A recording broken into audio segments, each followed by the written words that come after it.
कोई सैनिक मरने के बाद भी अपनी ड्यूटी कर सकता है? क्या सैनिक की आत्मा अपना कर्तव्य निभाते हुए देश की सीमा की रक्षा कर सकती है? आप सबको यह सवाल अजीब से लग सकते हैं। आप कह सकते हैं कि भला ऐसा कैसे मुमकिन है, पर सिक्किम के लोगों और वहां पर तैनात सैनिकों से अगर आप पूछेंगे तो वह कहेंगे कि ऐसा पिछले 45 सालों से लगातार हो रहा है।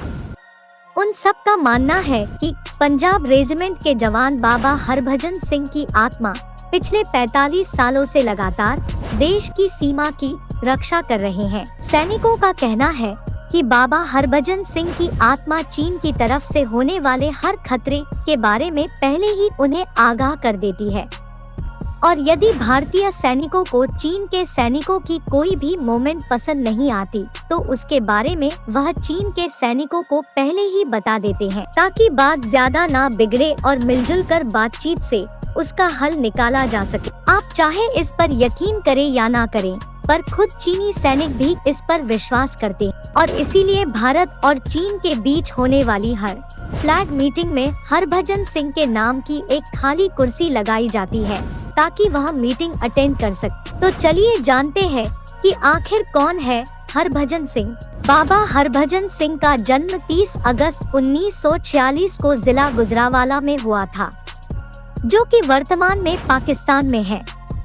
हरभजन सिंह 24 मई पंजाब रेजिमेंट के जवान थे, जो कि 1966 में भारतीय सेना में भर्ती हुए थे और मात्र 2 साल की नौकरी करके 1968 में सिक्किम में एक दुर्घटना में मारे गए।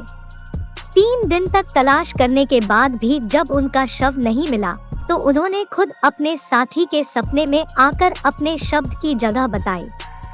सवेरे सैनिकों की एक टुकड़ी जब उनके शव को ढूंढने निकले तो उनका शव ठीक उसी जगह पर मिला जहां पर बाबा हरभजन सिंह ने बताया था।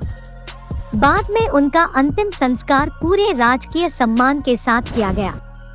बाबा हरभजन सिंह के इस चमत्कार के बाद साथी सैनिकों में उनकी आस्था बढ़ गई और उन्होंने उनके बनकर को एक मंदिर का रूप दे दिया। इतना ही नहीं, बाबा हरभजन सिंह अपनी मृत्यु के बाद से लगातार आज भी अपनी ड्यूटी देते आ रहे हैं। इसके लिए उन्हें बकायदा तनख्वाह भी दी जाती है। आज भी सेना में उनकी एक रैंक है। नियम अनुसार उनका प्रमोशन भी किया जाता है।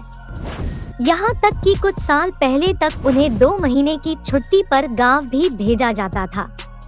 इसके लिए ट्रेन में सीट रिजर्व कराई जाती थी और 3 सैनिकों के साथ उनका सारा सामान उनके गांव भेजा जाता था तथा 2 महीने पूरे होने पर फिर वापस सिक्किम लाया जाता था। जिन 2 महीने बाबा छुट्टी पर रहते थे उस दौरान पूरा बॉर्डर हाई अलर्ट पर रहता था, क्योंकि उस वक्त सैनिकों को बाबा की मदद नहीं मिल पाती थी। लेकिन बाबा हरभजन सिंह का सिक्किम से जाना और वापस आना एक धार्मिक आयोजन का रूप लेता जा रहा था, जिसमें कि बड़ी संख्या में जनता इकट्ठे होने लगी थी। कुछ लोग इस आयोजन को अंधविश्वास को बढ़ावा देने वाला मानते थे, इसीलिए उन्होंने अदालत का दरवाजा खटखटाया, क्योंकि सेना में किसी भी प्रकार के अंधविश्वास की मनाही होती है। लिहाजा सेना ने बाबा को छुट्टी पर भेजना बंद कर दिया। अब बाबा हरभजन सिंह साल के 12 महीने छुट्टी पर ही रहते हैं। मंदिर में बाबा का एक कमरा भी है, जिसमें प्रतिदिन सफाई करके बिस्तर लगाए जाते हैं। बाबा के सेना की वर्दी और जूते रखे जाते हैं। कहते हैं कि रोज पूरे सफाई करने पर उनके जूतों में कीचड़ और चद्दर पर सिलवटें पाई जाती है। तो दोस्तों, ये